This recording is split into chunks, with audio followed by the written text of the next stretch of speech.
The morning sky above Coruscant's sister city, King's Landing, was the color of hammered bronze when Margaery Tyrell rose from the feather-soft cradle of her marriage bed. Dawn had edged the horizon with a thin smear of red, and the air already tasted of furnace heat, as though some great lion's breath were rolling over the city walls from the east. The thick grace of summer was upon the capital, filling its crooked lanes with the stench of tallow, saltfish, and horse dung, lacing the harbor with the distant tang of brine and pitch. From the lofty windows of Maegor's Holdfast, none of it seemed to touch her.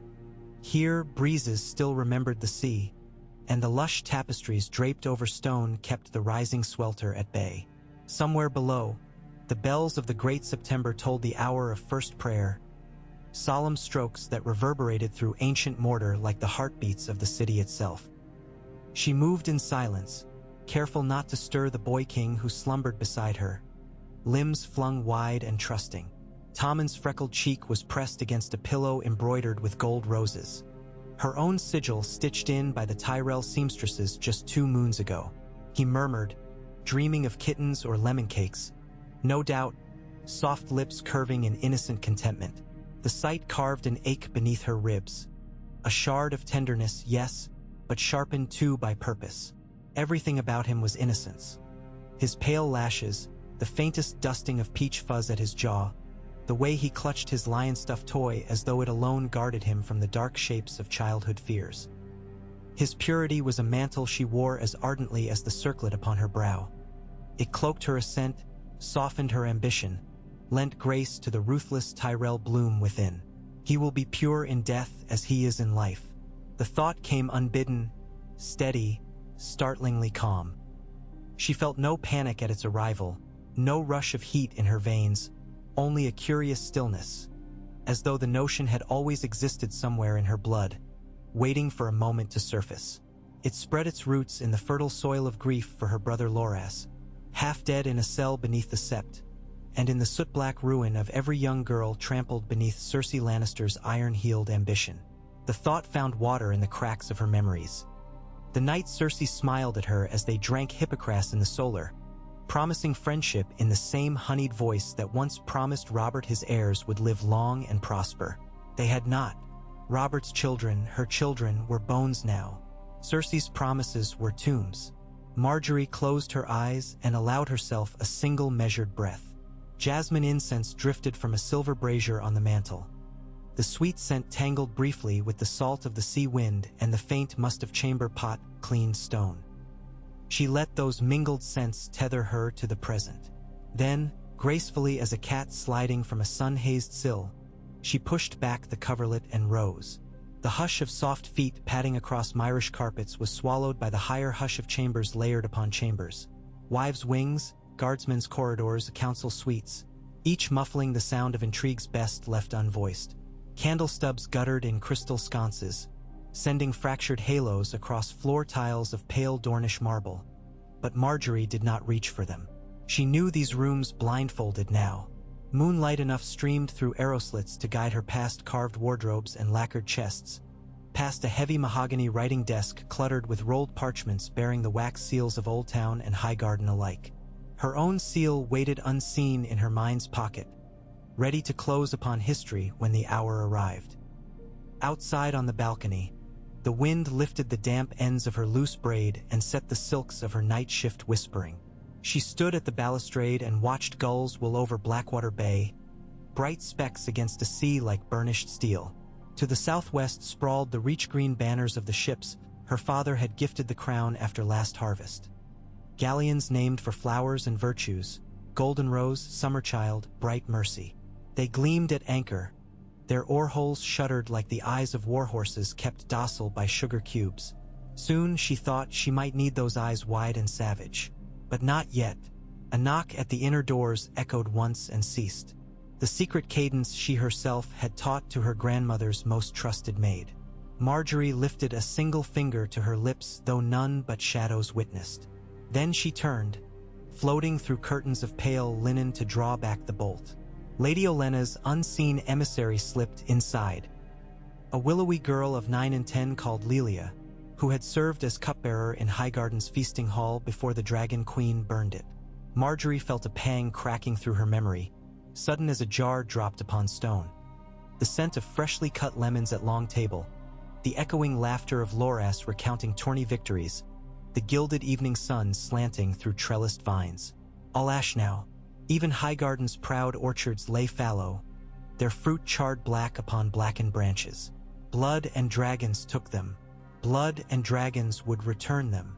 Lilia bowed with flowing precision, eyes downcast, though no mask of modesty could hide their quick darting awareness.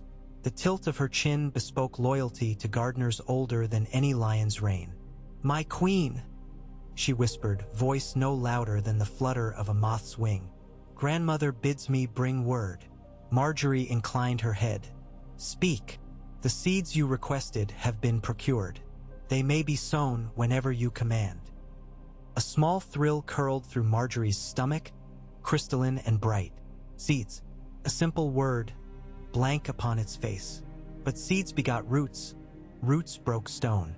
And poison was but a seed of death, a kernel of night that bloomed within the unwary body to bear fruit only undertakers might harvest. She rested a hand upon the girl's shoulder, mindful of listening walls. "Tell the gardener the soil grows fertile," she replied. "Tell her the sun shall watch over our planting." Lilia nodded once. The code's cadence was rehearsed, unhurried. Soil meant the court. Fertile meant suspicion lay sleeping. The sun meant the Queen of Thorns herself kept watch. Everything aligns. "Have you eaten?" Margaery asked softly, voice thick with genuine concern. She knew servants rarely woke to bread and honey. More often, gnawed bones and cold porridge. But a hungry confidant might barter secrets for sweetmeats, and secrets were bartered too easily in this den of vipers. "Not yet, your grace." "Then break your fast in the antechamber. There is melon cooled upon ice. Eat, then sleep a little. You have done well." Lilia curtsied, relief passing across her features in a fleeting ripple. She withdrew as silently as she had entered. The door closed with a whisper of wood meeting wood, and Margaery found herself gazing again at the marriage bed, at the stripling king who would never know a man's age nor a man's sins. A curious sadness hollowed her bones, old as the world. The sorrow of gardener's shears pruning the first green bud to save the rosebush entire. She felt it keenly but allowed it not to root. Compassion could flower later, far away in some scented reach garden where children ran beneath sun-limned vines and the air smelled only of promise, not iron and ash. For now, purpose steadied her hands. She dressed herself without summoning handmaids. A gown of pale green crepe, light as moth wings, with sleeves that fluttered about her elbows like petals in a breeze. She bound her hair in the braided crown favored by the ladies of Highgarden, weaving a fillet of golden blossoms. Maiden's kisses, they were called, through glossy brown strands. Each bloom's center held a tiny bead of topaz that caught torchlight like captured dawn. When she was satisfied, she looked every inch the queen of love and beauty. She moved to her desk and unrolled a scrap of parchment no longer than a finger's breadth. On it, in a hand too small for suspicion, she wrote a single line: "The lamb will drink at dusk." She sealed it with wax impressed by a rose quartered through with a sword and set it aside for Lilia. Then she crossed to the latticework doors that opened onto the queen's private garden. A walled court of purple irises, pale mint and sweet lupin, irrigated by cunning channels fed from cisterns beneath the red keep. The heat was rising sharply now. Cicadas shrilled from the lemon trees. She plucked one lavender blossom, brushed it over her lips, and let its perfume linger as she prepared her public smile for the day's audiences. Sunstroke shimmered along the stone avenues of the outer yard by mid-morning when Margaery escorted Tommen toward the White Sword Tower for his daily lesson with Ser Balon Swan. The young king skipped rather than walked, one hand clutching his new crimson-gloved kitten and the other gripping his bride's fingers. Margaery masked the faint tremor that danced beneath his skin. He had always been anxious before lessons, though Swan was gentle as any knight in the realm. It was the weight of expectations that troubled Tommen. The invisible plate armor a crown forced upon a child's shoulders. She crouched, smoothing the creases of his velvet surcoat. "Remember," she whispered, "a king's sword is mercy before it is steel. Ser Balon will teach you forms, but you must teach yourself when to sheathe." Tommen nodded gravely, blue eyes earnest as the sky. "I will, my queen," he said, then cheeks pinked, for he remembered he ought call her wife in private. But guardsmen lined their path, and ears were everywhere. The older of the two Lannister guards at the tower door, a man named Ser Ilyn Payne's cousin, gaunt and hollow-cheeked, bowed stiffly, his gaze flickering over Margaery's gown as though seeking hidden daggers beneath petal-soft folds. She smiled, innocuous, warmth enough to thaw the wall. He straightened quickly, uncertain. Sir Balon greeted them within. He was a rangy man with sable hair and thoughtful gray eyes, a white cloak draped like pure snow across hardened mail. The Kingsguard chapel smelled of beeswax and oiled steel. Swords hung upright behind the altar as offerings. Tommen shot Margaery a quick glance, childish fear but trust too. She laid a hand upon his crown-tousled head, then relinquished him to the knight's tutelage. "Light on your feet, your grace," Balon called as the boy donned leather practice pads and hefted a blunted sword. The words echoed as Margaery withdrew, leaving king and guard to their dance of flourishes beneath stained-glass saints. She walked the queen's corridor alone save for her shadow and the subtle breeze that teased silken skirts around her ankles. At a window bay she paused, watching below as servants hustled casks of Dorish wine toward the kitchen cellars. The midday feast would honor Lord Emmon Frye, newly arrived to treat over supply levies for the Riverlands. Cersei's invisible tendrils manipulated every margin. The wine likely came at triple its worth, the grain at double. But the feast would occur. The spectacle must be fed, if only to starve the coffers of her enemies. Margaery filed the cost away in mental ledgers. Each extravagance drained the lioness of coin. Soon, when they needed bribes for sellswords and could find none, the roses would entangle their throats. She pressed onward to the maiden vault, where a dozen ladies awaited her instructions for the afternoon's charity visit to the orphanage. Most were Tyrell cousins or vassal kin, bright blossoms imported from the Reach to perfume the court with dewy youth. They fell into step behind her like petals drifting on a gentle breeze, filling the hallway with a hum of excited gossip. Margaery let them chatter. Rumor was a tool, and she guided it as deftly as any spymaster's whisper. "Certain it was Redgrass," Lady Embryl was saying, voice pitched low but carrying. "My cousin's apothecary swears even a pinch can stop a sparrow's heart." "A sparrow, perhaps," Lady Eleanor retorted. "But not a lion. Lions are dangerous even in death." Margaery allowed a soft laugh, silencing both. "Hear now, ladies," she said, as though admonishing children for scuffling over dolls. "Fear is a poor spice for porridge.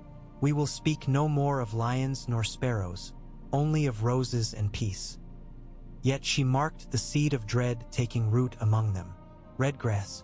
It was a folk name for strangler in many tongues east of Mere, rare, expensive, its sour purple-black leaves ground into powder that left no trace in sweet wines. Exactly the seed Olenna's gardener had procured, and the ladies already whispered of it, though none but she and her grandmother knew the truth behind rumor's veil. That was good. Rumor shielded fact, disguised it as fiction, and disguised fiction as straw men to be burned when the time came. She took them through the castle gates, across the muddy yard where small folk stared in awe at the cluster of noblewomen. Children darted near, then scuttled away, giggling at the flamboyance of Reach fashions. Shawls embroidered with gold thread, sleeves slashed to reveal pale linen beneath, veils that fluttered like doves. 300 yards beyond the gates squatted the Alchemist's Guildhall, a fortress of green-stained stone. Even at a distance, its walls seemed to smolder with the memory of wildfire. Margaery's gaze lingered on it longer than she intended, and she felt a chill despite the heat. Tyrion Lannister had once threatened to ignite the city to defend it. His sister might yet do worse. At the orphanage, she knelt in the dusty courtyard and offered honeyed almonds to grubby-faced infants. Each smile she collected was an arrow in her quiver, each laugh a blade honed against the Queen Mother's iron rule. She spent an hour there, weaving promises of new blankets and better roofs, of physicians for cough-racked lungs. She spoke with the matron about the upcoming harvest tithes, about how many barrels of apples they might expect. The numbers she learned would later foil Cersei's plans to redirect Tyrell grain northwards, choking starving holdfasts into loyalty. Every kindness doubled as calculus. By the time they returned to the Red Keep, the sun had begun its slow descent toward afternoon haze. Margaery dismissed her ladies to their chambers to bathe and powder their cheeks for the feast, while she herself retreated to her solar. There she found a folded scrap of parchment upon her writing desk, the same she had sealed at dawn, returned now with the wax cracked and a new mark pressed below her own. A thorn-shaped sigil carved in minuscule relief. At its heart a letter burned. R. The Queen of Thorns' confirmation. Margaery exhaled softly, smoothing the note open. 2 words were written in her grandmother's tight, spidery hand. Tonight, dusk, so soon. Her pulse quickened, but she cemented her composure with disciplined breath. There was little left to arrange. She had chosen the chalice, the pour of arbor red, the vantage from which she would see the deed done. There was only to watch, to smile, to hold Tommen's hand as he raised the crystal goblet to his lips, to tilt it just enough that he swallowed every last crimson drop, and then to scream. Cersei Lannister loomed over the feast as a gold-armored shadow, her smile sharp as broken glass when she greeted Lord Emmon. Margaery watched from 3 seats away, beneath the towering pillars of the throne room repurposed into banquet hall. Velvet banners of Lannister crimson and Tyrell green hung side by side, though Lannister lions outnumbered Tyrell roses 3-1.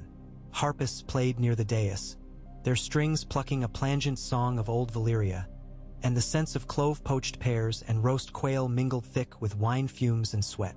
The throng split around Cersei as minnows parted before a shark, but her presence could not be ignored. Emerald silks clung to her curves, neckline plunging in reckless defiance of the faith militants' rising ire. Gold cuffs shaped like twisted lion paws clamped her wrists.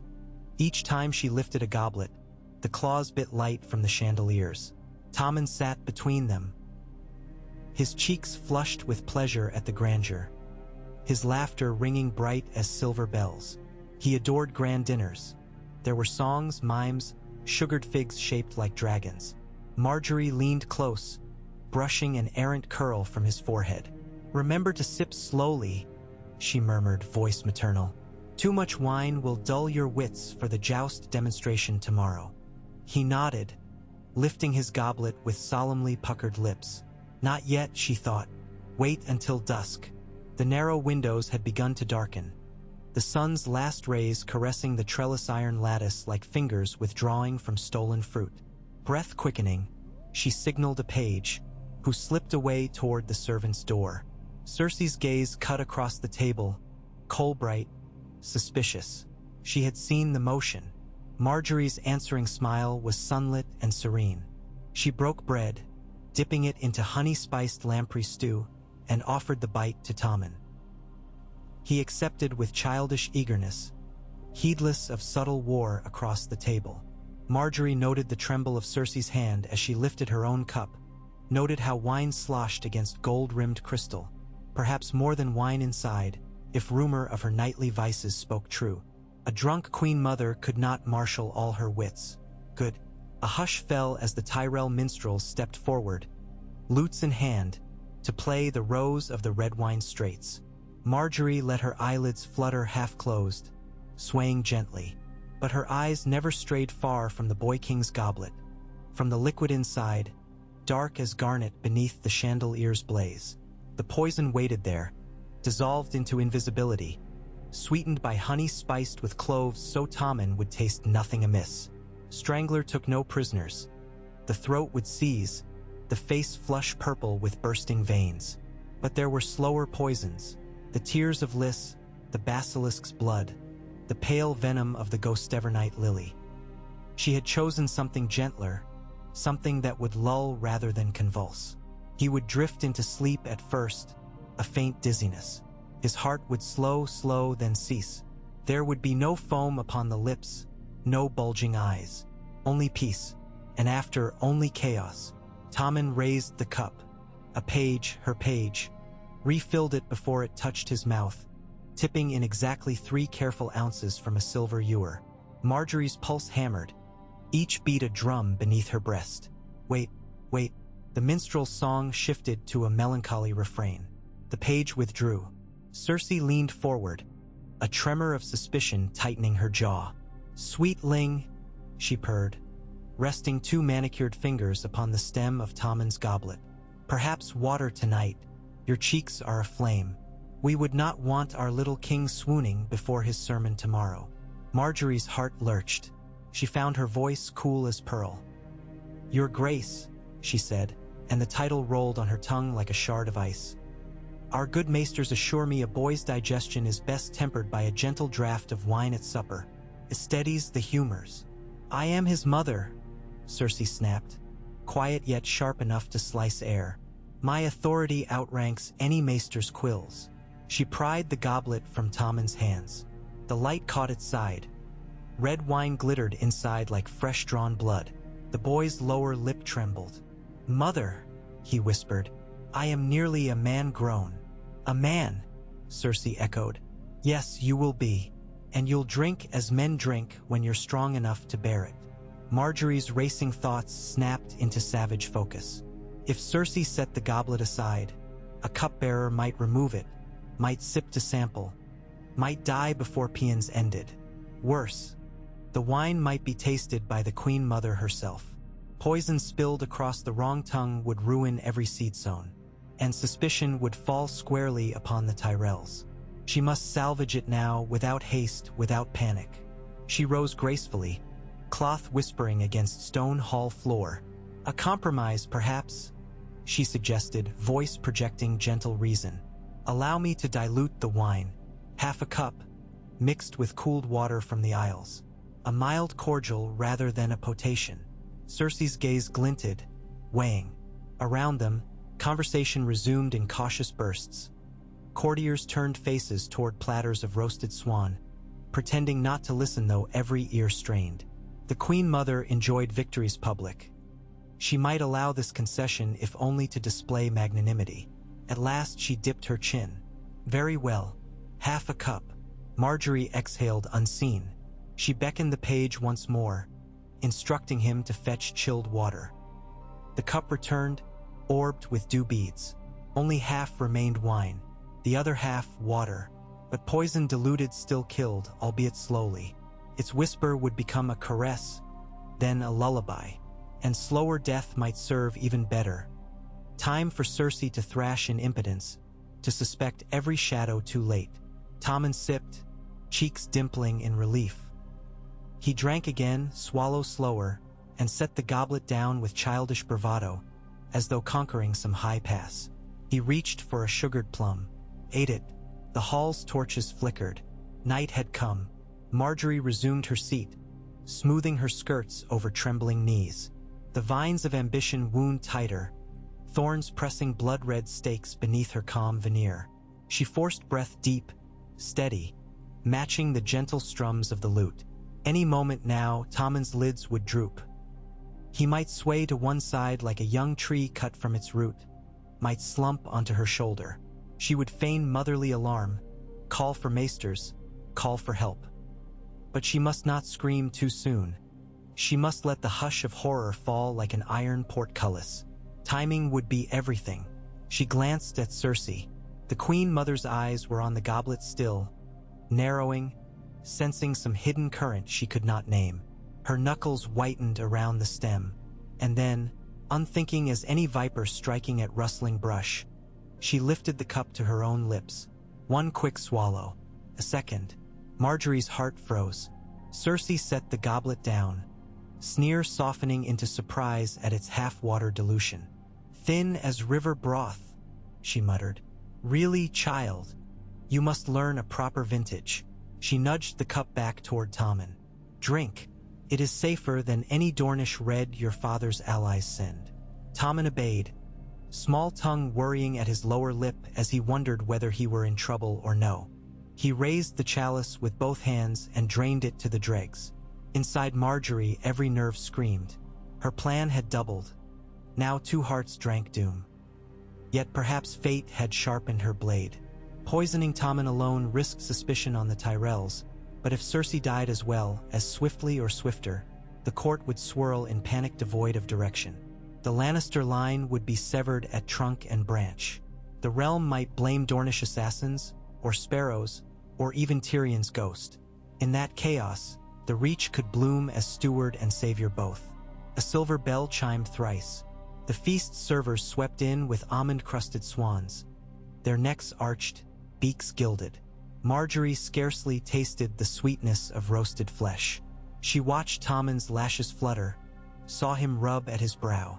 Cersei sipped fresh wine from a new cup, unaware the harbinger lay in the last. Moments passed, drawn taut as crossbow string.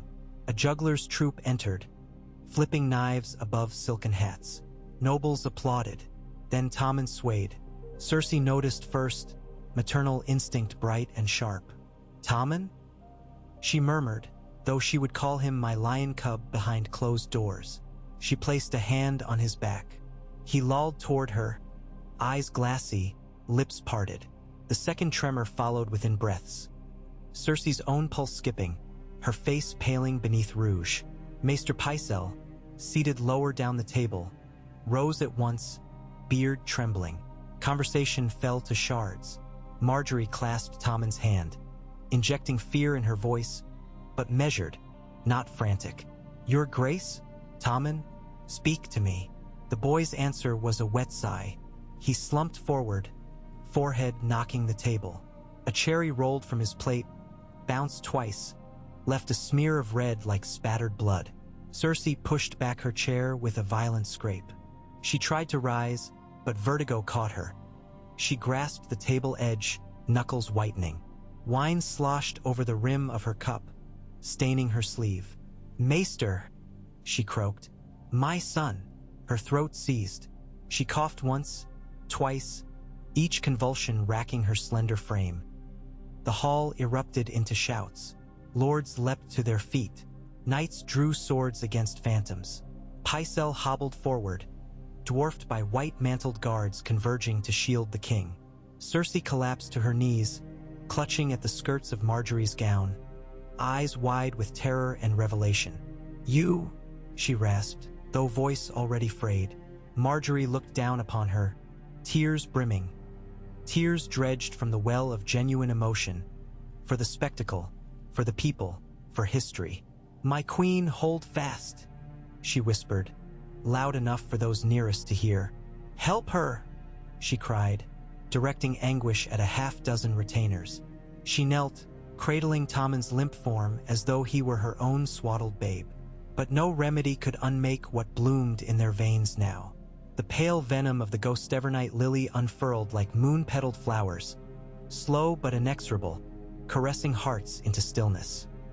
In minutes, King Tommen Baratheon breathed his last, head lolling against Margaery's shoulder, a kitten's paw slipping from his grip, and Cersei Lannister, Lioness of the Rock, Queen Regent of the Seven Kingdoms, lay gasping upon stone flags, gold-banded fingers scrabbling at air for something, anything to hold. Her green eyes fixed upon the tapestries above, glazed, unseeing. Silence fell as if the gods had laid a shroud upon the hall. Margaery bowed her head over the little corpse in her arms. Tears welled, streaking her cheeks. Each tear was a jewel polished by the weight of all eyes upon her. The faith militant, the lords of the Westerlands, the Tyrell bannermen, the master of coin, the common knights raised high on their benches. They watched the rose weep over a lion cub, watched the lioness curl into death's embrace only steps away. In that hush, she heard the future crack open like seed pods beneath summer sun. She rose slowly, setting Tommen's body upon the table, arranging his hands over the golden lion's stuffed toy. She closed his eyes with the gentlest brush of fingertips. Then she faced the assembly. "Maesters," she said, voice raw with grief and yet somehow ringing iron clear, "attend your fallen king. Septas, prepare him for the stranger's passage. Lords of the realm, heed me. Our kingdom has lost its beacon this night. We stand together or we are ashes." She allowed herself one breath. "In grief, I shall not abandon my duty. The crown must endure. The realm must endure." She lifted her gaze to the Iron Throne, its cruel blades glinting beyond the dais. For love of king and country, I will act as steward until lawful succession be determined. There was a murmur, rippling like wind through corn. None challenged. Shock bound them in chains stronger than oaths. And the Queen of Thorns would set quills to parchment this night, drafting alliances, promises of grain, gold, and peace. Storms would break come dawn. Ironborn raids, Dornish lords claiming vengeance, Lannister cousins scrambling for titles. But by then Margaery would sit at council head, robed in widow's black, face veiled with piety, hands white and steady upon the tiller. She bowed her head once more, tears falling, each a petal upon blood-stained stone. Inside, beneath this blooming of sorrow, a seed sprouted, cold, bright, inexorable. The realm was hers to garden now. Hours later, beneath candlelit vaults scented with rosewater and death, Margaery sat alone before a flickering hearth in the Queen's solar. Her gown was stained wine-dark at the hem from kneeling in spilled chalice puddles. Her hands trembled at last, nerves unclenching as the adrenaline drained. She stared at a burning log until its glowing veins blurred. Behind her, the door whispered open. Soft footfalls, then the clack of a cane against stone. Olenna Redwine's shadow spilled across the rushes. She came to stand beside the hearth, eyes sharp beneath a headdress of black silk netting. In her frail fingers she held a goblet of arbor gold. She offered it. "Strength," she said simply. Margaery accepted. The wine slid like warmth into her belly, curling around the icy pit where shock still lurked. "He drank it all," she whispered, voice cracked. "And she as well. It was never meant." "Yes, child." Olenna eased herself into a cushioned chair with a sigh of old bones. "Some fruits ripen sweeter than expected. A double harvest, you might say." She tapped her cane twice on the tile, decisive. "Now you must prune what remains." Margaery swallowed. The fire popped, sending sparks spiraling. Tommen was only a boy. "Boys grow to men," Olenna murmured, "and men to horrors, if mothered by monsters. Better a gentle death beneath your hand than a monstrous life under hers. Will the gods forgive? Pa! The gods attend their own intrigues." Olenna's eyes glinted. "Worry instead whether the small folk forgive. Feed them, clothe them, shield them from war, and they will sing of rose and mercy. Then let the maesters write that the lioness and her cubs succumb to a chill of the blood or a bad harvest of shellfish." She leaned closer, lowering her voice to brittle hush. "But we keep the truth, you and I, buried deep among roots." Margaery found her grandmother's wizened hand and clasped it. "Will you stay? Counsel me? For a time?" Olenna patted her granddaughter's fingers. "Long enough to see you crowned queen in more than name. Afterward, well, old roses fade, but their scent lingers." A single tear slid down Margaery's cheek. Not for Tommen, nor even for Cersei, but for the girl she had been before the game consumed her. She rose, smoothing her gown, and crossed to the shuttered window. With a flick she opened it, letting the night's wind pour in. The sky above King's Landing was black velvet pricked by winking stars, and the city lay restless beneath, fires glowing like scattered embers. Somewhere, a child cried. Somewhere, a drunk sang. The world, unaware that a dynasty ended, turned on. Margaery Tyrell inhaled, tasting salt and smoke and the faint perfume of orchids from gardens below. She closed her eyes and whispered to the darkness, "Let the pruning begin."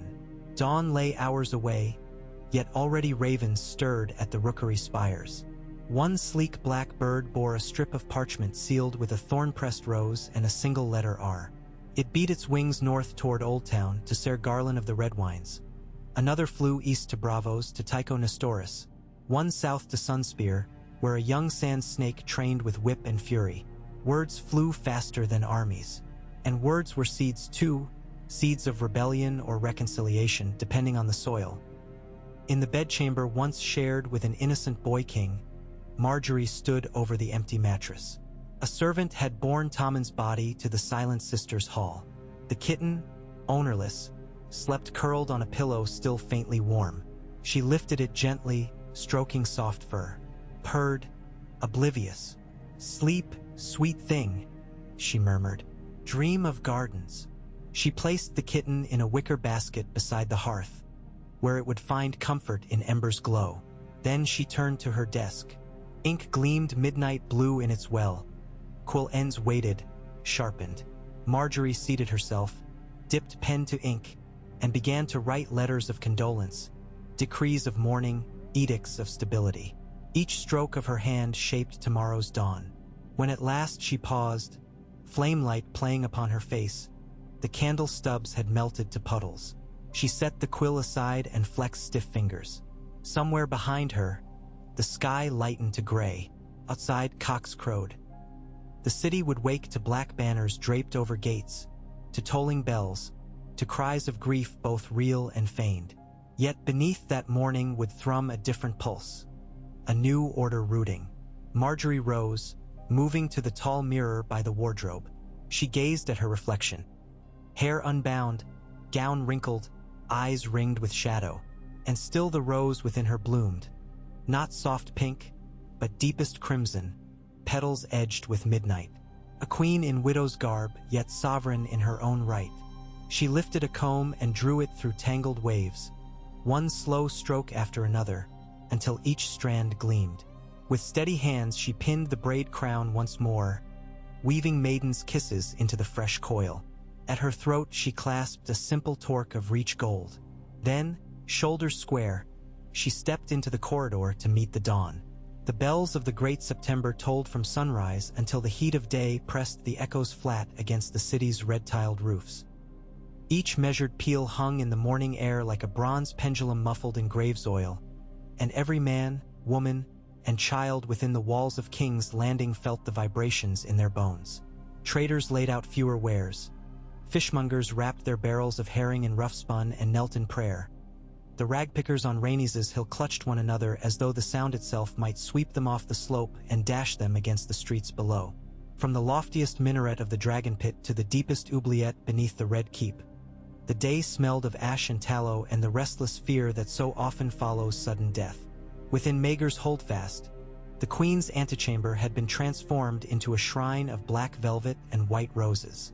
Candle flames shuddered in tall glass lanterns, reflected 1,000 times in polished silver plate set on trestle tables along the walls. One reflection for each tear shed, Margaery thought, for each heart she must persuade. She stood at the center of the room, gown of widow's black falling in riverine folds from her narrow waist. Her hair was unbound now, no flowers weaving its length, only a simple ribbon of deepest midnight securing the braid that rested over her shoulder like a raven's wing. She allowed no scent but frankincense and the faint trace of lemon oil to cling to her skin. Even grief could be curated. A soft knock drifted through the carved oak doors. She maintained her stillness. Let them wait. Let them breathe the incense. Let them read the message in roses shrouded by shadow. Only when a second knock sounded, accompanied by the scrape of anxious leather boots, did she call, "Enter!" Ser Garth Hightower, recently arrived from Old Town, ducked beneath the lintel. His silvered mail gleamed in the lantern light, and the sevenfold star of the faith militant was etched upon his breastplate, a symbol both benediction and threat. He bowed low. "Your Grace," he murmured. "The High Septon begs a moment of your company. The procession nears readiness. Tell His Holiness the Queen will attend." Her voice possessed an iron stillness she barely recognized as her own. It rang nonetheless, subtle as water flowing beneath ice. Ser Garth bowed again, withdrawing without further word. Left alone, Margaery inhaled the hush. Already the air tasted thick with approaching ceremony. The musk of beeswax polish on the bier, the dryness of parchment in which Pycelle had inked death writs, the latently metallic smell of armored guards stationed at every archway. Beneath it all pulsed the memory of poison, an invisible thread winding through her senses like a snake still searching for another heart to claim. But there was no going back to innocence. She had slain it with Tommen. She crossed to her escritoire and unrolled a fresh, faceless scroll. 2 strokes of the quill summoned the curving letters of her hand. Lord Commander Jaime Lannister, King's Landing mourns the sudden passing of your noble kin. I write as Regent Provisional, charged by the small council and sanctified by the High Septon to preserve order until the realm may seat a rightful sovereign. By the love we both bore the late King Tommen, I beg your swift return to court, that the crown's next steps be guided by your prudent counsel and sword. In grief and faith, Margaery of House Tyrell. She let the wax drip, pressed the rose and sword seal, and whispered, "Come home, Golden Lion," a calculated invitation. Whatever else Jaime Lannister was, he remained the realm's most visible paragon of Lannister pride. If he knelt to the regency, other lions might follow. If he rebelled, he would do it openly, letting her mark him foe. Another letter followed, this one to Kevin, Lord Regent twice removed and now uncle to nothing. She did not adorn it with appeals to love, but with colder promises. Grain shipments dispatched to the west, tariff reductions along the Gold Road, a guarantee that Lannisport's harbor would maintain parity with Old Town's own. Honeyed bribes draped in velvet courtesy. By the time the parchment cooled, Ser Garth had returned. The High Septon awaited in the Queen's garden, flanked by 2 silent septas and a quartet of sparrows fresh from the cobbled streets. Their footfalls tracked dust across the mosaic walkway, leaving faint gray prints shaped like teardrops. Margaery met them beneath the trellis where purple irises bowed their heads in settlement of dew. The High Septon, a narrow man whose cheeks sagged like melted wax, made a hesitant sign of the 7-pointed star before speaking. "Daughter," he intoned, voice husky with the incense of 1,000 censers. "The crown and the faith bleed alike. The flesh of the king returns to the mother's bosom at sundown, in sanctity and song. Shall we walk together to the Hall of Lamps?" They moved in solemn procession through corridors hushed as cryptways. At each junction, silent brothers cast shadowy glances, and Tyrell men-at-arms shifted spear hafts when sparrows drew too near. No one spoke of poison, none dared, yet suspicion hung heavy as a thunder-laden cloud, stifling every breath. Only the bells gave voice, now softened to a mournful knell every quarter hour. They emerged into the corridor of heroes, whose niches held marble effigies of Targaryen kings long gone. Dragonstone's pale light filtered through slitted arrow embrasures, limning each stone visage with threads of gold. As the queen passed Aegon the Conqueror, she thought of dragons again, of fire scorching her family lands, of her father's letter recounting the charred orchards and the way smoke had smelled of burnt sugar. She disguised the tremor in her fingers by folding them within sleeves. The Hall of Lamps stood at the far end, its vaulted ceiling hung with thousands of glass orbs. Each orb held a single candle, and their collective brilliance painted the marble floor with constellations of shifting fire. Beneath that glittering sky, Tommen's body lay upon a bier of weirwood, clad in crimson doublet and cloth of gold cloak. His cheeks were brushed with a pink no frost could melt. His curls had been arranged with mother's care. He looked not dead but drowsing amidst heaven's lights, as if any moment he might stir to chase his kitten through palace corridors. The sight squeezed Margaery's heart until she feared her ribs would creak. She approached, placed one gloved hand upon the silk over his small fingers. Warm wax dripped from overhead lamps, pattering like rain onto the marble beyond the bier's perimeter. Each soft hiss felt like the ghost of a sigh. She leaned close, voice a thread no ear but the sleepers might hear. "Forgive me," she breathed. "Sleep, sweet king. Let the realm bloom." Behind her the High Septon began his prayer, words echoing like stones dropped into still water. Septas hummed a hymn, voices layered. The lamplight tremored, and dust motes rose in swirling columns, as though restless souls sought a path upward. Halfway through the litany Pycelle hobbled forward, robes of Maester Grey dragging. He bore a ledger beneath one papery arm. "Your Grace," he rasped when the hymn drifted to a reposeful hush. "We must discuss HRR succession if it pleases you. The council convenes upon the hour." "The hour will wait," she answered, never breaking gaze with Tommen's placid features. Pycelle coughed, jowls wobbling, but acquiesced.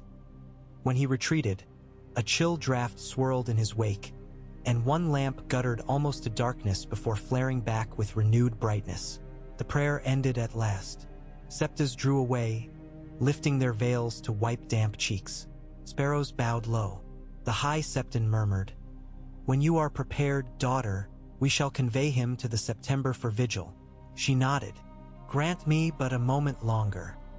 He withdrew, leaving her alone with the small corpse, alone with the weight of what she had wrought.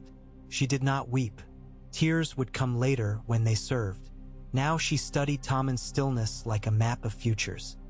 Here lay the end of Joffrey's cruelty, the end of Cersei's paranoia, the end of burning wildfire chewing at the foundations of king and country.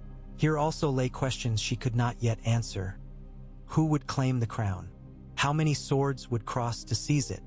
How much blood would water the capital stones before the roses could flourish? She whispered another apology, straightened, and turned from the bier. The small council gathered within the Tower of the Hand at midday, table of polished oak drowning in scrolls. Kevan Lannister stood at the head, white streaks in his beard casting his stern expression into relief. Beside him sat Pycelle, Grand Maester no longer as steady as his chains suggested. Across from them, Lord Mace Tyrell filled the wide armchair like a harvest boar, drumming thick fingers against the table's rim. He winked at Margaery when she entered, though his eyes held furrowed worry. Qyburn hovered near a casement, pale and soft-spoken, while Ser Balon Swan of the Kingsguard maintained a silent watch to the rear. Of the previous king's counselors, only these remained. The rest, sensing shifting winds, had fled or cloistered themselves in estates beyond city walls. Kevan inclined his head. "Your Grace, we are assembled to hear your claims." Margaery did not hurry to sit. She placed her palms upon the table's edge, gaze traveling each face. Tommen left no issue. "My claim, therefore, is not to crown but to stewardship until the assembly of a great council, or until rightful lineage be declared." She let the words drop like stones into the stillness. "The court and the faith have charged me with stability." Kevan folded his arms. "The Lannister bloodline yet breathes. There is Prince Martin, my grandson, and Lancel in the Riverlands." "Lancel served the faith militant," Pycelle interjected with a tremor. "As of last moon he bore chains of penance thicker than anchor rope." "Regardless," Kevan pressed, "the boy Martin is but 9 and sickly besides. Westeros may not abide another child king. Nor may it abide civil war," Margaery countered. "Let a great council weigh claims. In the meantime, I propose the crown invest itself in feeding the city and securing its ports." Lord Mace cleared his throat. "My daughter speaks wisely, Brother Kevan. Highgarden stores ride north as we debate." Kevan's jaw worked. At length he nodded. "Unrest festers when bellies moan." "Very well. Regent with council oversight." Pycelle scribbled, whisks of quill bristling. "A regency cannot stand without a defined heir. The lords will want assurance their levies are not squandered for an empty throne. We shall give them names." Qyburn's voice was silky, slipping like oil across grain. 5 candidates come to mind. Myrcella's line through Trystane Martell, Princess Shireen of House Baratheon, Gendry Waters of the same blood, Edric Storm exiled overseas, and perhaps a far-flung Blackfyre seed. Enough! Kevan's palm struck the table. Scrolls hopped. "We dance too near the precipice. Shireen is still grievously scarred. Half the realm believes her cursed. The Dornish will not accept their princess without blood price for Oberyn's death. And the small folk will not abide another bastard upon the throne." Margaery raised a hand, stanching the argument. "Names alone do not crown kings. Deeds do. We shall present each candidate to the realm in turn and see whose deeds merit the dragon throne." She saw Qyburn's eyes glitter at the phrase. He cherished any allusion to dragonfires. Kevan reluctantly nodded again.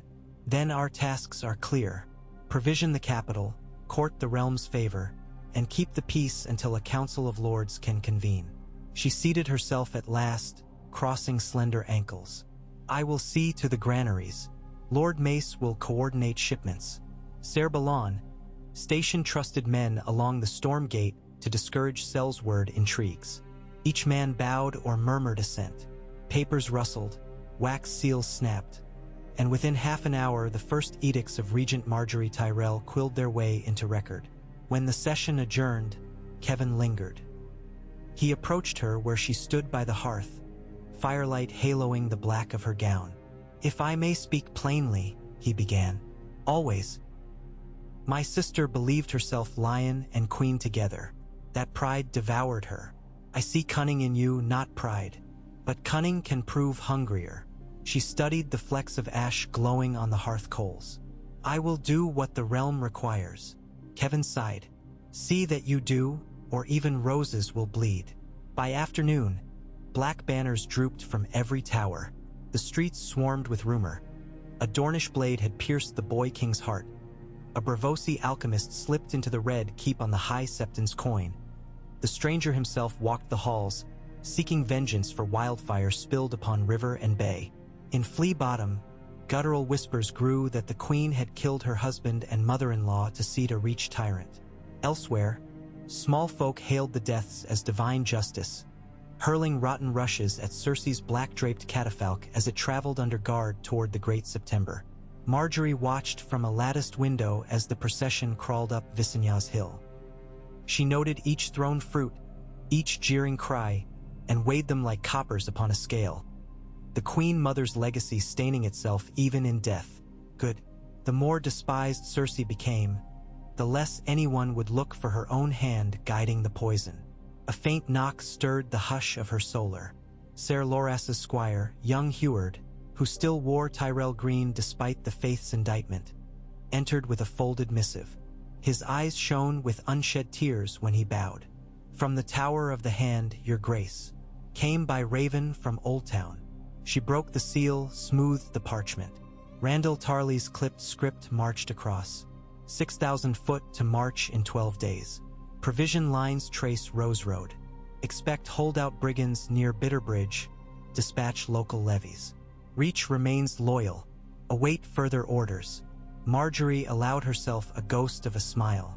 Tarley's sword was sharp, though his courtesy dull. But he moved armies like a master. She penned a swift reply, bidding him shift south half his strength to the Mander, guarding against Ironborn raids rumored along the Shield Islands. War was not yet declared, yet wise generals watered borders as one would roses in high summer, generously. That evening, the sun fell behind a pall of smoke from pyres lit to burn refuse and stench. The air tasted of soot and grief. Margaery dressed anew for the silent vigil, this time in cloth of silver so pale it seemed cobweb smoke, the fabric draping her like moonlight over shadow. Only a single jet rose adorned her hair. She walked through torchlit corridors in near silence, accompanied by 4 Tyrell guards and 2 silent sisters whose veils rustled like dying leaves. They approached the September of Baelor just as the night's first stars glimmered. The city's poor had gathered in droves upon the steps, many clutching candles, others scraps of parchment scrawled with hymns. As she climbed the broad stair, a trembling voice called, "Bless you, my queen!" Another cried, "Protect us, Lady Margaery!" A third simply sobbed her name. She paused halfway, turned, and raised her candle high. Thousands of flames lifted in answer, flickering gold against the dark. A sea of hope or a tide of expectation. She could barely tell. Either way, she accepted their adoration as carefully as she might hold wildfire. Beautiful, dangerous, apt to devour fools. Inside, the sept glowed with rivers of molten gold.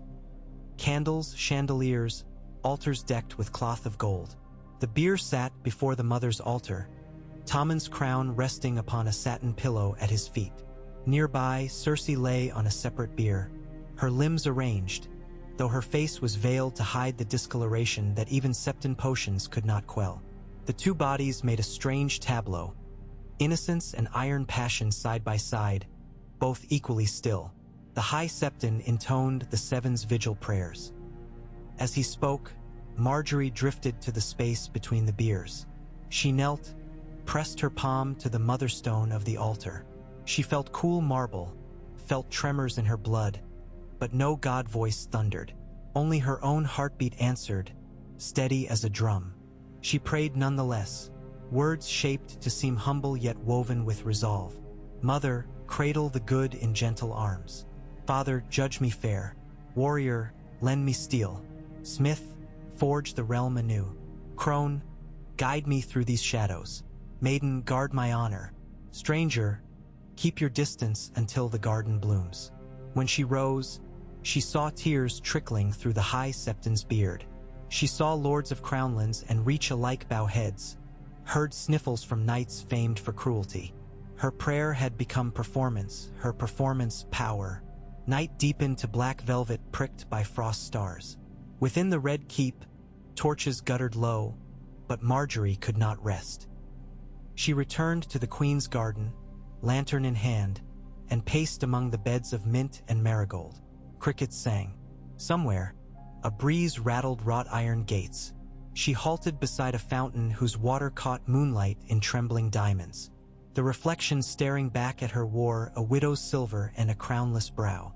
She watched herself, searching for cracks, but found only a mask grown familiar. In its eye sockets flickered doubt, yes, but also iron. Beautiful, even in mourning. A dry voice spoke from shadows beyond the fountain. Olenna stepped into lantern glow, leaning on her cane. She wore black netting again, but purple silk gleamed beneath, subtle as bruised petals. Margaery bowed her head. Grandmother, the city buzzes like a hive of drunk hornets.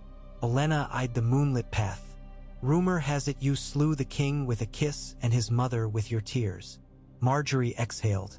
They will believe what suits their fears. And what of your fears, girl? A pause, lengthening until the night wind rustled through lavender stalks. That I set forces in motion I can no longer shape. That the realm may bleed more now than before. Olenna's eyes, sharp as thorns, softened a fraction. Blood is the coin of kingship. We pay it whether we will or no. Better to spend it wisely than waste it by inaction. Margaery closed her eyes, hearing again the soft sigh of Tommen's last breath. Wise, she echoed. Was this wise? It was necessary, Olenna whispered, and you did what I could never. You grasped the nettle and did not flinch. Remember that when lords bark and faith snarls. Remember you are the gardener now. Roots obey the hand that prunes. Margaery opened her eyes. Reflections rippled. In them she saw not widowhood but something new, something blooming crimson beneath silver. Then I must prune swiftly, she said. The Iron Bank will demand assurances. The Dornish will clamor, and the faith will press for power. Tomorrow I shall address them all. Tomorrow I begin to write the story of this reign. Olenna nodded, satisfied. Write boldly, darling. Ink spilled early is ink not bled later. They stood together a while, the old rose and the new, watching moonlit water dance in the fountain's basin. Somewhere beyond the walls, wolves of rumor howled, and crows plotted over future carnage. But in the garden, for one heartbeat of the world, petals whispered instead of swords. Dawn again crept into the city, and with it came wind off the narrow sea, colder than any breath yet that summer. It blew banners against their poles, rattled shutters, and carried faint salt to mingle with the lingering odor of pyres. Within the chamber called the Tower of the Hand, Margaery convened a gathering unlike any in recent memory. Lords of the Stormlands beside shipmasters of black salt spray, Braavosi envoys in sealskin cloaks, gnarled river knights still smelling of fresh earth, and ironborn captains bristling with bronze rings about their beards. She had summoned them by raven under the guise of a trade council, grain shortages, tariffs, harbor rights. She meant also to test their loyalties. Flanked by Ser Balon and the hulking figure of Brienne of Tarth, whom she had recalled from guarding Sansa's flight to keep the room honest, Margaery took the high seat. She spoke of famine rising in the countryside, of sails bearing Dothraki raiders rumored far to the east, of the faith militants seizing warehouses under claim of heresy. Her words painted a realm teetering, ready to tumble into winter's maw. Then she offered solutions. Reach grain at modest cost, galleons to guard the trade routes, pardons for smugglers who turned privateers under the crown's banners. She wove concessions with flattery, rights grants with obligations, until even the maesters taking minutes found themselves nodding agreement. By midday, she had secured oaths from half the present houses to supply men and goods for the capital's defense. The other half hesitated, but hesitancy in politics was an invitation for persuasion. She arranged private audiences, sowed promising seeds. Marriage alliances, debt relief, leniency for forgotten transgressions. Each pledge she coaxed formed another root binding the fracturing earth of the realm. But the faith remained a thorn. At high noon, Septon Maribald, the High Septon's strict second, arrived bearing a scroll of demands. The faith militant requested rights to inspect the royal larder for forbidden luxuries during mourning. They required that revels be prohibited for a year. They petitioned for oversight of the Regency's books to ensure no coin supported ungodly pursuits. Read mummers and pillow houses. Margaery received these demands seated upon the bench of carved weirwood beneath the hand's solar windows. She heard them out, graceful as a willow bending before stormwind. Then she smiled. "The realm's conscience is welcome," she said. "But conscience cannot starve those it protects. Inspect our larders if you must, though gold roses purchase only bread and barley of late. As for revels, I vow none while black banners droop. The books, however, answer to the small council." She named no compromise. The Septon frowned, but her tone admitted no quarter. He attempted bluster. "The sparrow masses speak with one voice. Deny them, and that voice may cry wrath." "And whom would they decry?" she asked softly, folding slender hands. "The queen who feeds them, or the Septon who withholds her purse strings?" For a breath he stared, uncertain. She rose, the light behind her flaring, casting her silhouette like a shadow of flame against the paneled wall. "Return to His Holiness. Tell him I extend open arms. But arms are no man's purse." He bowed stiffly and withdrew. Brienne's lips twitched, relief or admiration. Margaery could not know. The day waned. Ravens beat wings across the reddening sky. One bore a message from Sunspear. Prince Doran expressed condolences and requested a delegation to discuss mutual interests. Another came from the Iron Islands. Lord Victarion Greyjoy pledged 100 reavers to the crown's service in exchange for legitimizing his niece Asha as Princess of the Iron Isles beneath the throne. Margaery filed that under perhaps. As torches were lit and the last councillors departed, Ser Balon entered bearing news. Lord Tycho Nestoris of the Iron Bank himself stood at the gates, demanding parley. She bid him shown to the Rose Parlor, a chamber perfumed with honeyed wine and lined with coated tapestries.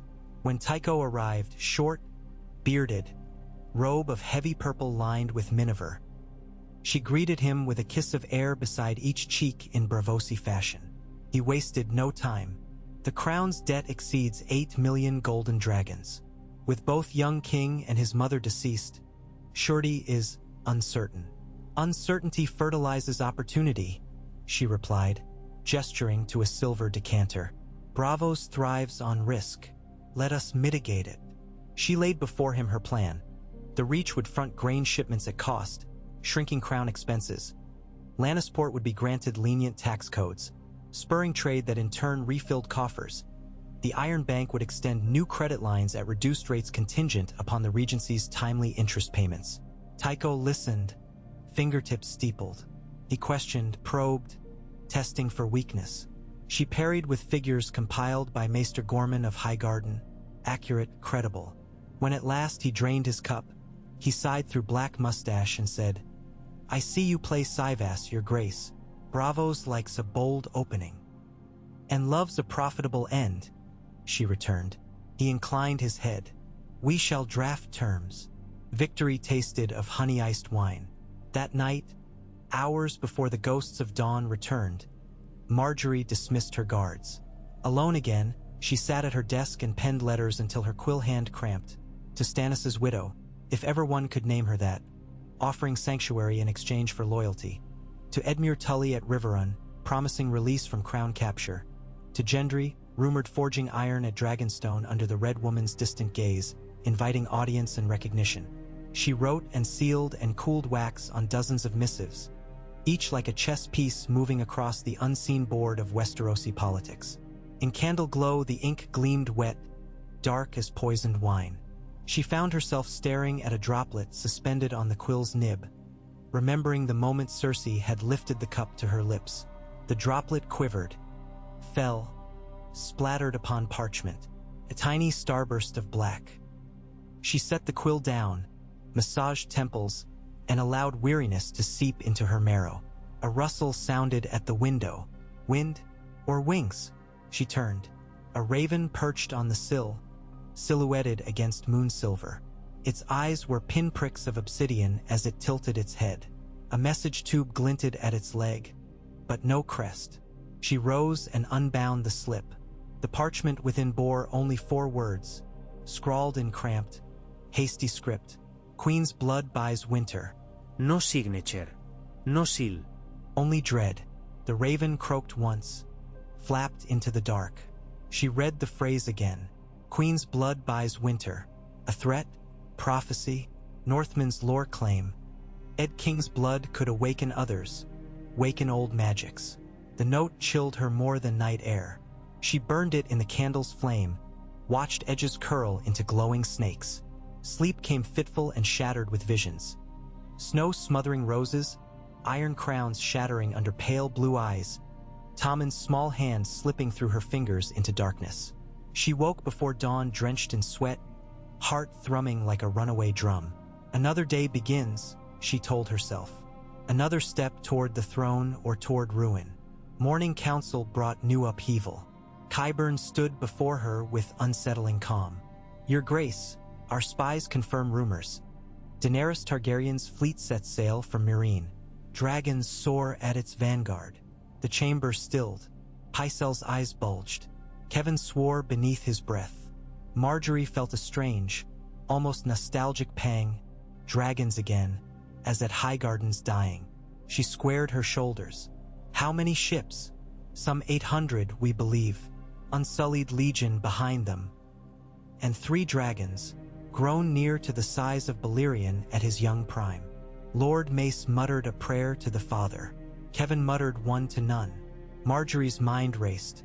A dragon queen and her monsters could upend every seed she planted. Yet dragons burned friend and foe alike. Their loyalty lay with Ryder alone. Could a Tyrell alliance harness that fire? Or must she quench it?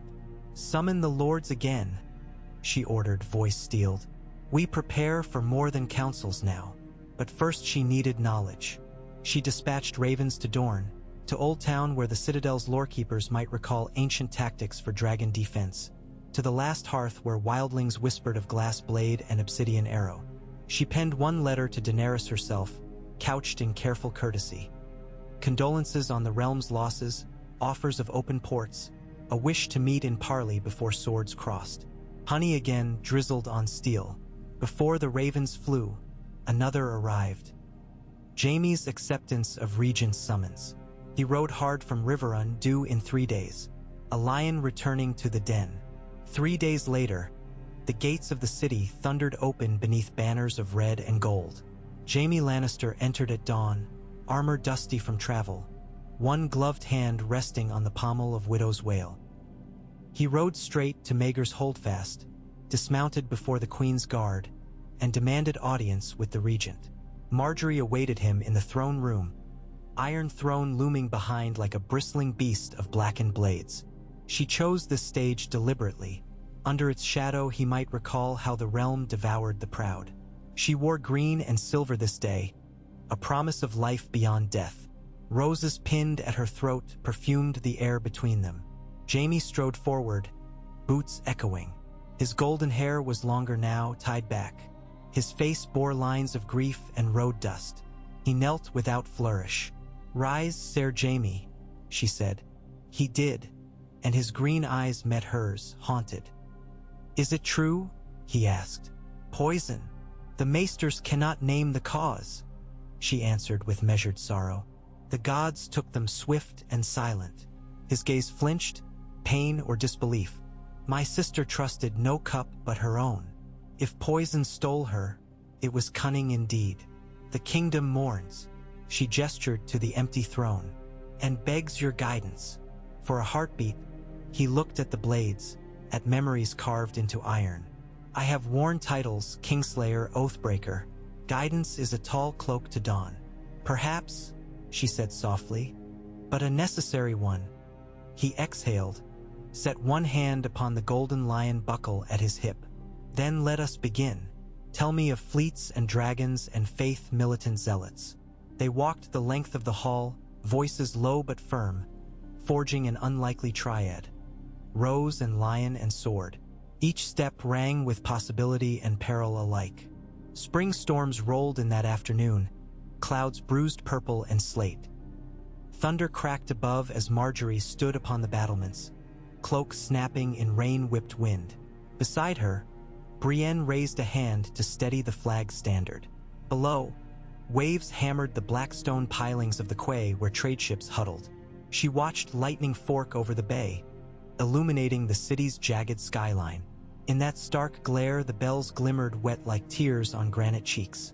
Storms cleanse filth, Brienne said quietly, but they break branches too. Margaery nodded, rain streaking her face. We decide which branches to brace. She thought of Tommen's gentle smile, of Cersei's last fierce glare, of dragons winging nearer each dawn, of unknown airs stirring in distant keeps, of roses bleeding dew that might yet become blood. She thought most of a seed planted long ago, the seed of a girl who wished to be queen and gentle both, and of the gardener she had become, shears stained with innocence. The wind roared. Somewhere below, a door slammed. Ship's ropes creaked. A raven cried. Margaery Tyrell, regent of the Seven Kingdoms, watched the storm and weighed her garden. In the lightning's white blaze, her eyes shone not with fear but with fierce resolve. The storm would pass. Whether flowers lived or burned under its fury would depend upon the hand that tended them. And her hands, though trembling, were ready. Rain clenched the city through dawn's gray hush, flattening banners that had not dried since the pyres, slicking every cobble in the old town quarter until the alleys shone like hammered pewter. From the battlements Margaery descended behind Brienne, her slippers soaked but her stride unbroken, and the Tyrell guards pacing them glanced only once at one another, astonished at how a woman so slight could move with such deliberate calm when the ramparts themselves seemed fit to wring water from their stones.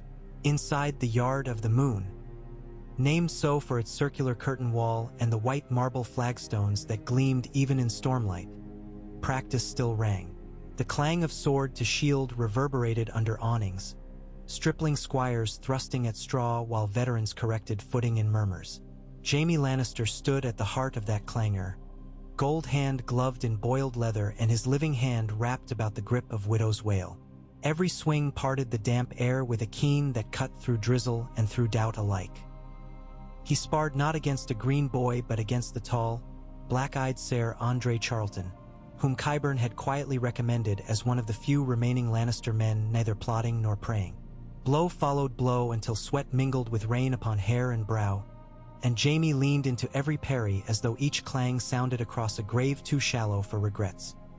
Margaery watched from beneath the arch of a colonnade where vines climbed up toward the broken sunlight, droplets beating on curling tendrils. She studied the rhythm of the Kingslayer's breathing, watched how his stance favored the shoulder healed months ago by Maester Poultice and stubborn will. She could see assessment shining in Brienne's eyes. Respect, perhaps. Wariness, certain. But it was the regret in Jaime's own gaze, whenever the blade paused, that intrigued her. A sorrow that seemed to rasp across him like wind over grave markers. When at last he stepped back, saluted Ser Andre, and dipped Widow's Wail's point to the puddled flagstones, Margaery let her footfalls tap the marble, neither hurried nor hesitant. Their guards parted to admit her. Rain sighed from the eaves. "Ser Jaime," she said, voice low so none but those near could parse the words. "If you spend all your vigor on practice, what shall we wield when dragons roar at our gates?" He sheathed the sword, breath fogging in the cooling air. Better to bleed on the yard than the battlefield, or so Ser Barristan used to say, though he bled both, and still found the stranger waiting. Jaime's smile was thin, apologetic at its edges. "I meant no slight by absenting myself from council. Steel clears the mind. It has much to clear. The council understands grief wears many masks, she answered. But steel alone cannot still the realm's tremors. Walk with me. He gave cloak to his squire, donned a plain wool doublet, and fell into step beside her. Brienne shadowed them at 10 paces, silent sentinel. They passed beneath cedar rafters where rainwater drummed with measured insistence. The corridors smelled of beeswax and damp wool. Kevin says the rivermen whisper Tully banners will never fly beside roses. Jaime began once guards were distant enough for candor. They fear the Reach intends to choke their valleys as payment for decades of slight. Riverrun starves, Margaery replied. Yet stone hearts beat behind its walls. Lift the siege and food will flow. Keep it and we trade bread for blades aimed south. You know this. It was not my siege. Jaime's voice hardened. But inheritance leaves debts as surely as coin. A truth we share. She halted at a window slit that overlooked the Mudgate Road. Wagons trudging in from the storm-slick countryside. Wheels carving twin scars into the muck. I owe bread to hungry mouths and calm to frightened hearts. The Iron Bank extends grace, but not indefinitely. The faith demands purity, but not of itself. I need allies who see beyond pride. Jaime followed her gaze. A child clung to a wagon's rear axle, barefoot, dress plastered in mud. No one chased her off. There was no time. The crown built from innocence, he murmured, and innocence again bruised. Then he set long fingers on the cold sill. Name what aid you need of me. Truth before all. She turned, reading the flicker in his eyes, hesitation, weighed against something like hope. Whatever secret lingers beneath your sister's death, speak it. If there is rumor of hidden heirs, contrived wills, Tyrell complicity, tell me now. I cannot fight shadows and flame at once. Outside thunder rolled, as though the sky punctuated her demand. Jaime closed his eyes, shoulders slumping fractionally. Tommen was my last light, he said, softer than rain. When I reached Riverrun's gate, a raven clawed at the tower, message of Joffrey dead. Now another bears word of Tommen. Each wing beat leaves less of me. He opened his eyes. Cersei schemed enough for us both. But this, I feel no sister's hand. Poison, yes, yet not her choosing. She trusted only her cup. She believed the Reach lazy, the Dornish bitter, the sparrows hungry. Perhaps she misstepped, but the blow was not hers. If I had evidence, I would hold it to the torch. Not evidence, Margaery murmured. Only fear. She let silence flow between them, a long tide pulling secrets from their feet. Then you will serve the Regency? I will. He faced her square. On one condition. She arched a brow. When the council decides the throne's next occupant, the choice must fall upon merit, not factions. No stuffed lion cub, no rose-cradled babe, no phantom dragon in exile. A ruler of strength and justice. He spread his living hand, palm up, like an oath upon an altar. Help shape that council, and I am yours indeed. She studied his hand, lines seared by sword hilt and pen alike, and surprised herself by laying her own over it. Rain hammered roofs overhead, a drum to underscore their bargain. Sworn, and if the council chooses you, a humorless laugh. Kingslayer crowned? 7 save us all. Still, she did not mistake the glint that crossed his eyes, half dread, half dare. They parted hands.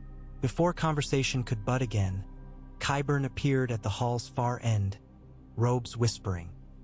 He bowed, hair lank with drizzle. Your Grace, a bird from White Harbor seeks your ear. Lord Wyman Manderly sends envoys by the King's Road, bearing a proposal. Margaery nodded. Have Maester Gorman prepare chambers for them within the Maiden Vault. Warm hearths, no meat tonight. Those of the north prefer black bread on morning eves. She gestured and Qyburn withdrew, but Jaime lingered. Manderly loves trade, he mused, and Merax's sails unchallenged from bravos. Could be the fat lord smells coin more than crown. Whatever he smells, she said, we'll nose it out. She motioned to Brienne. "Escort Ser Jaime to the council once he is changed. Tell Kevin the hour advances." Brienne bowed. Jaime offered a sketch of salute, and they turned down separate corridors. He toward armory warmth, she toward sconces flaring beyond. The Ravenry atop the Maiden's Tower thrummed with restless wings as afternoon chilled. Maester Gorman guided Margaery along the wooden walkway encircling cages stacked for high.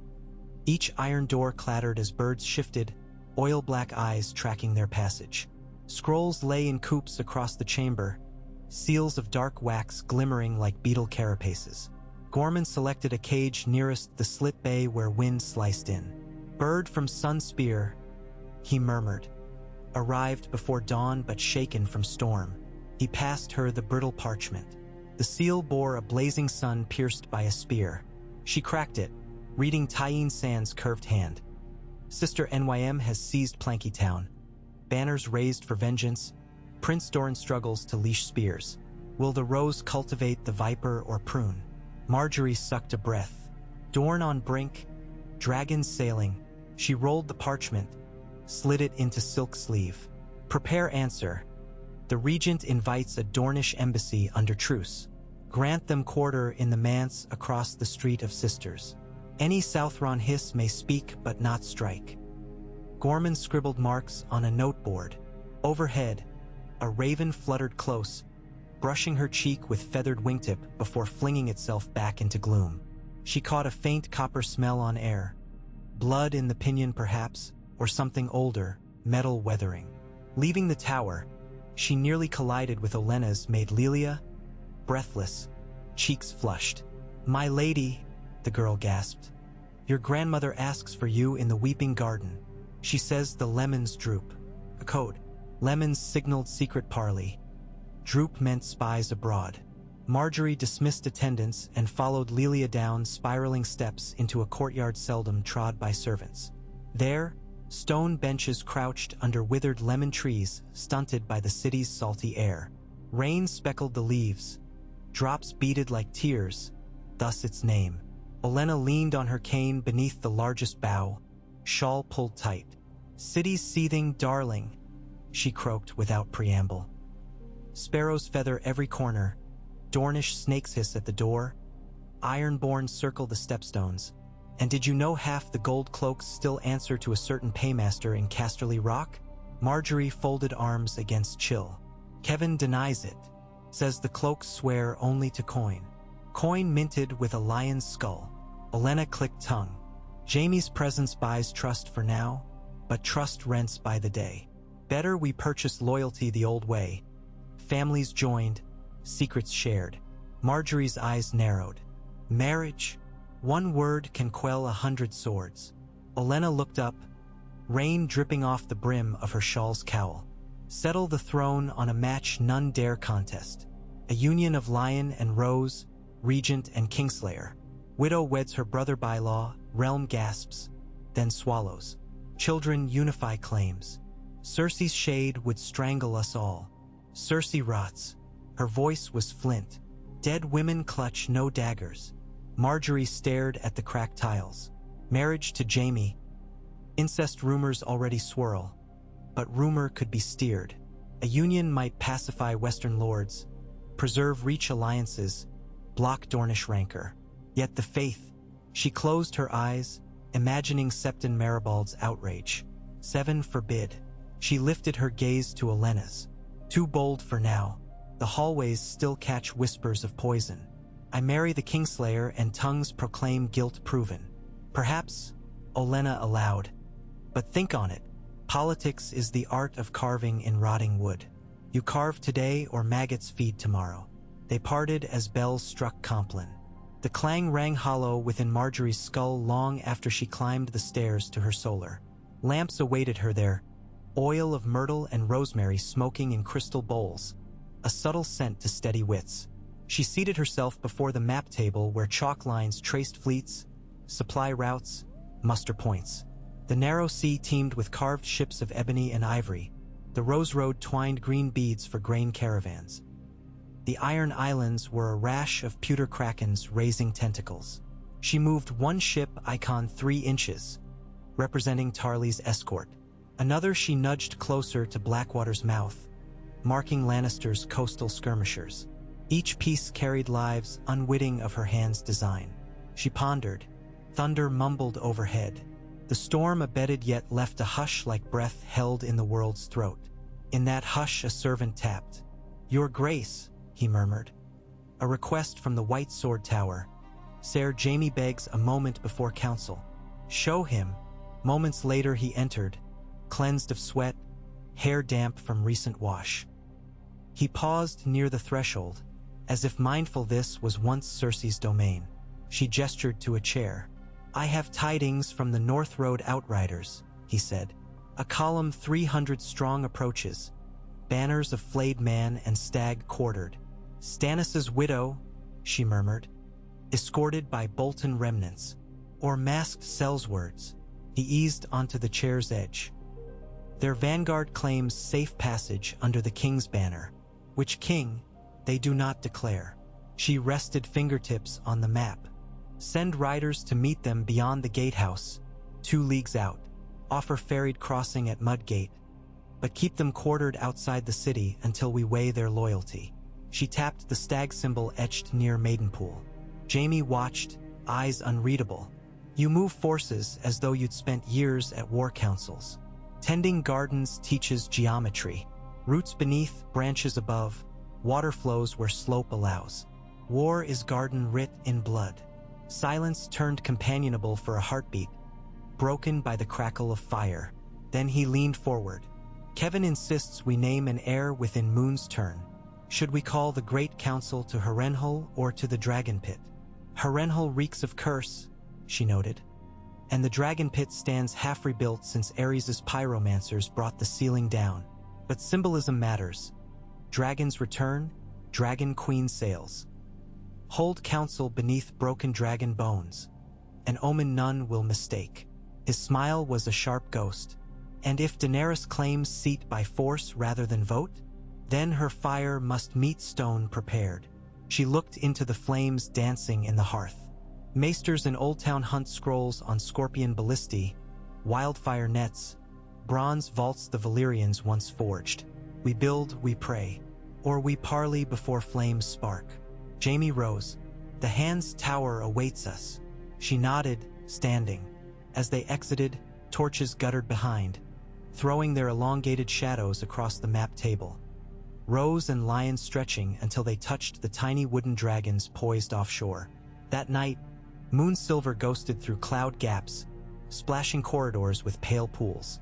Margaery, sleepless, walked alone inside the holdfast gardens. Leaves dripped liquid beads that glittered like glass. She paused at a marble bench beside the fountain where she once confessed doubts to Olenna. Tonight, only silence answered. A footstep crunched gravel behind. She turned. Qyburn stood, hood shadowing his cadaverous cheeks. He bowed slightly. "Forgive intrusion. Matters of import cannot wait the sun." She inclined her head. "I examined the king and queen mother at Pycelle's request.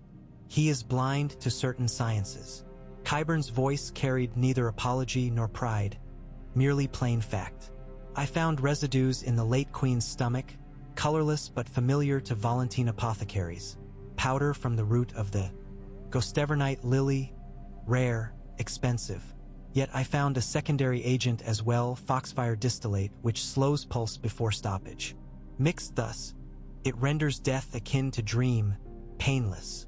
A flutter under her ribs, quick as sparrow wings. Your point. No toxin such as this would be wasted on Cersei Lannister alone. The brewer meant mercy alongside murder." He studied her carefully. A unique philosophy. Cold thread wove down her spine. "And what would you counsel?"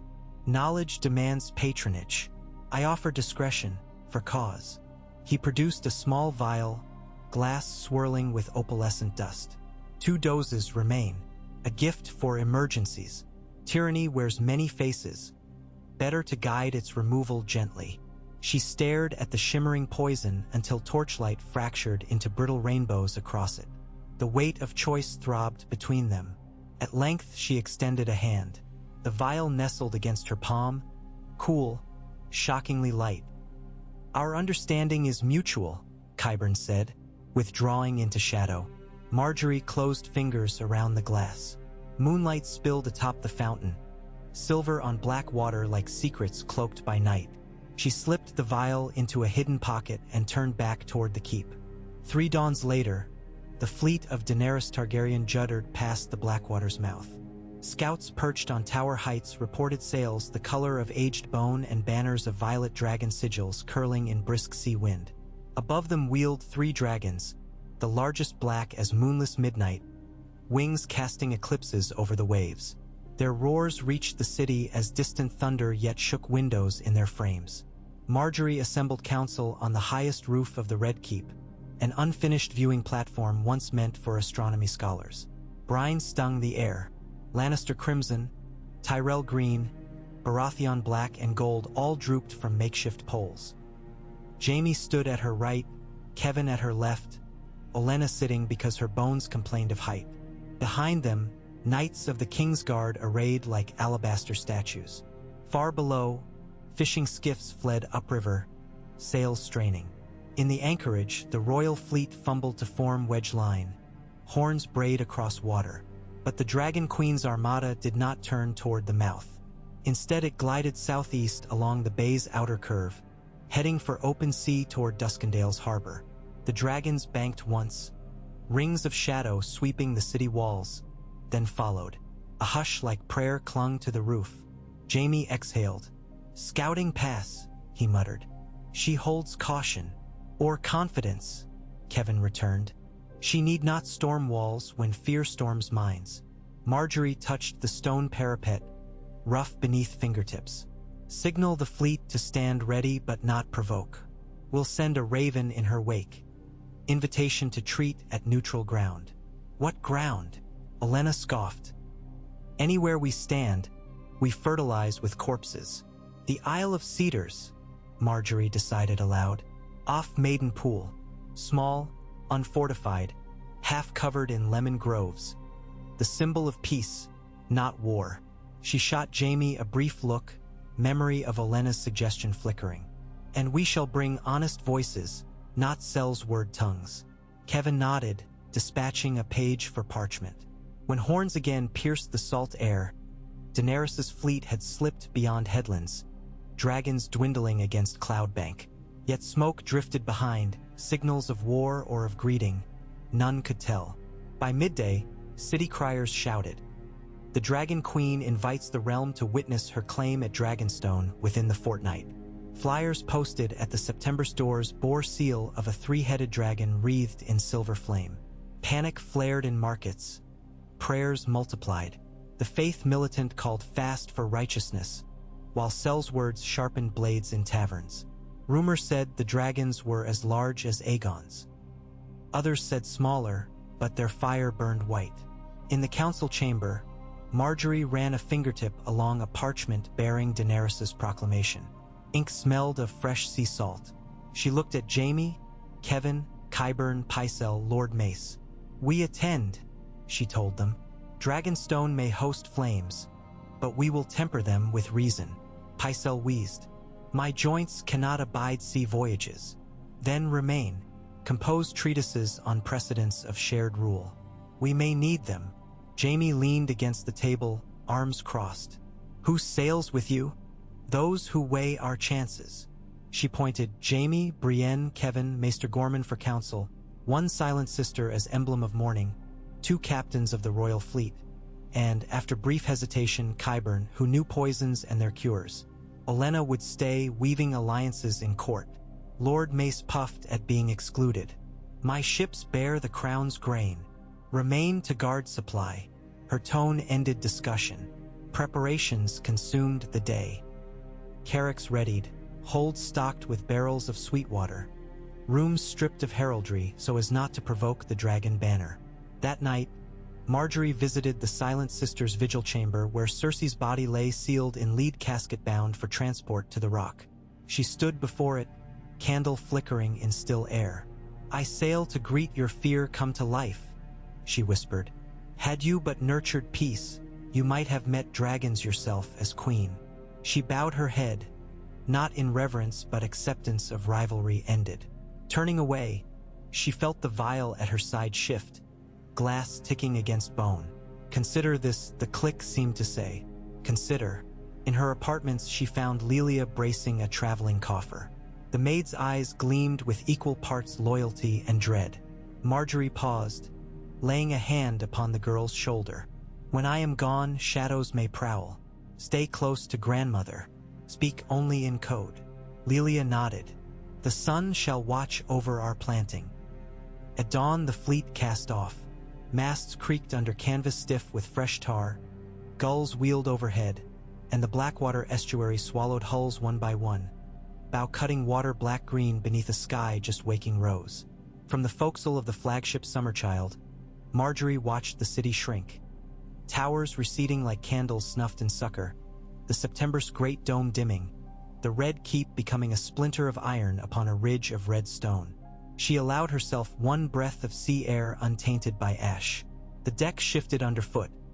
Uncertainty, excitement, dread. Jaime joined her, golden hair bound against wind. He glanced back at the receding spires. "Do you ever fear momentum? That once decisions quicken, they outrun their riders." She gripped the rail. Every moment, but fear harnessed becomes speed, and speed conquers storms. The prow cut deeper, foam feathering aside, as Dragonstone's jagged silhouette emerged upon horizon, a dark claw upon lighter sea. Above it, circling shapes glimmered in sun. 3 dragons, wings painting arcs across morning sky. Margaery's pulse echoed rigging's tremble. The game board had widened. Now stones and fire dallied upon its face. And she, gardener of ambition, sailed to parley with flame. Dragonstone's quay steamed under black volcanic sand warmed by midday sun. Smoke from thermal fissures twisted skyward in lazy plumes, mingling with gull cries. As Summerchild dropped anchor beyond the basalt pillars, a smaller galley approached, painted hull crimson, its figurehead carved dragon snarling foam. Upon its deck stood Grey Worm, armor of polished steel scales reflecting sunlight, spear reversed in sign of ceasefire. Beside him a Tyrion Lannister shorter than rumor yet eyes bright mischief. And to his left a woman cloaked in midnight blue, silver-white hair tumbling past shoulders. Daenerys Stormborn, dragons wheeled overhead, shadows sliding across water like oiled glass. A skiff ferried Margaery's delegation to the meeting ship. Boards groaned as she stepped onto the crimson deck, Brienne at her flank. Salty wind whipped hair across her cheek, but she did not flinch. Grey Worm barked softly in Valyrian. Sailors drew gangplanks, then withdrew. Tyrion stepped forward, bowing with ironic flourish. "Queen Regent, may I present Daenerys of House Targaryen, the first of her name, breaker of chains, mother of..." Daenerys raised a palm.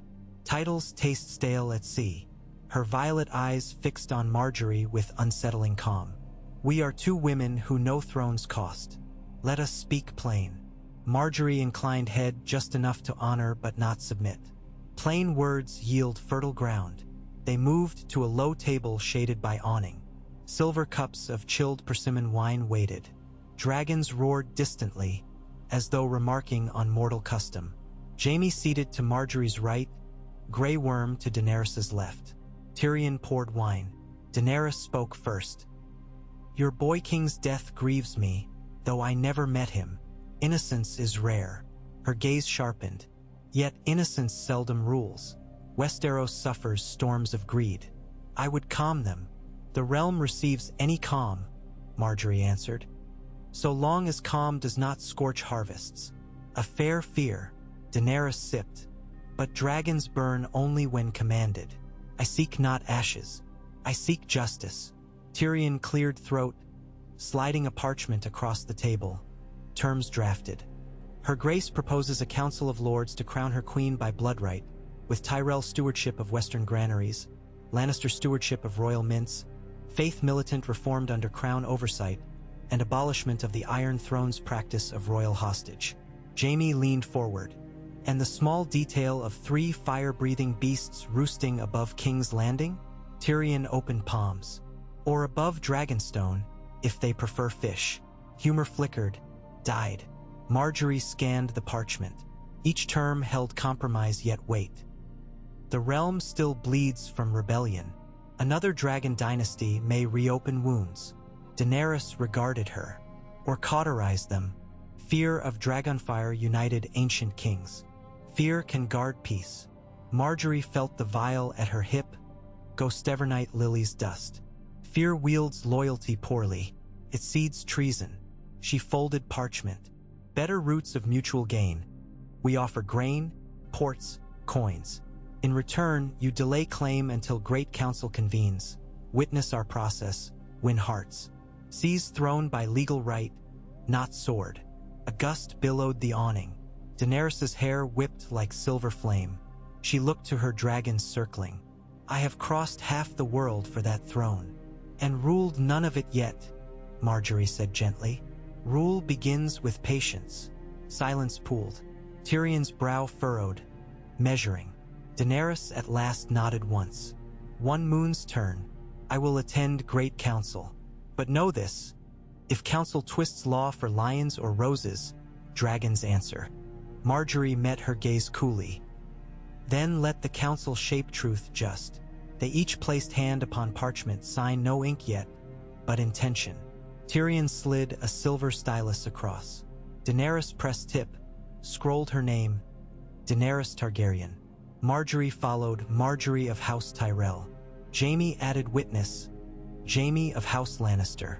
Grey Worm made mark. Tyrion signed last. Above, dragons roared again, but softer, as though satisfied. That evening, Margaery climbed Dragonstone's stony spine with Daenerys to watch sunset flare behind clouds, sky blood orange. Below, their crews loaded casks of sweet water together. Two queens stood on black cliff, wind-tugging cloaks. My brother Viserys said Westeros would kneel at the sight of dragons, Daenerys mused. Yet you do not kneel. Kneeling is for oaths, Margaery said. Not courtesy. My oaths are to the realm's life. She turned to her companion. Some oaths may align with dragons. We shall see. Daenerys smiled faintly. You walk sharper edge than I expected. Edges prune gardens. Margaery gazed out at sea, where the first star winked above horizon. And gardens outlast tombs. On Summerchild's return voyage, moonlight silvered the decks. Margaery stood aft, hair whipping, thinking of council ahead. Lords roaring, faith protesting, Dornish seething, Ironborn scheming. Yet she also thought of a silver-haired woman who loved justice, of dragons who might become shields instead of spears. Footsteps approached Jaime. He leaned on rail. Dragon Queen is formidable. So are roses with thorns. He glanced sidelong. Word reached sailors. Some speak of your marriage to be announced. She felt pulse quicken. A rumor. Should it bloom? Wind ruffled cloak edges, salt on lips. She studied his face etched by lantern glow. Lines of fatigue, renewed purpose. If realm requires union, I will bind where needed. But unions unrooted in trust rot. His gold hand tapped rail once. Then let trust grow first. For a long moment they watched waves, silent. Stars quilted sky. Somewhere a gull cried night call. Margaery felt weight of vial at side, choice, power, mercy. She thought of Tommen's peaceful passing, Cersei's quiet terror, Qyburn's whispered offer. The future might demand gentle death again, or it might demand Dragonfire's red baptism. She prayed her garden would settle for neither, but prayers were seeds cast upon wind. She turned from sea, stepping toward cabin lights. Rest, Ser Jaime. Tomorrow the city hungers for stories of dragons and treaties. He remained at rail, silhouetted by moon. Rest well, my queen. She did not correct him. She walked below decks, heart steady, mind sowing plots like seeds under midnight soil. Above, the vessel creaked, sails bellied with promise. And in the dark, Westeros turned toward dawn, uncertain yet inevitable as spring following the severest winter.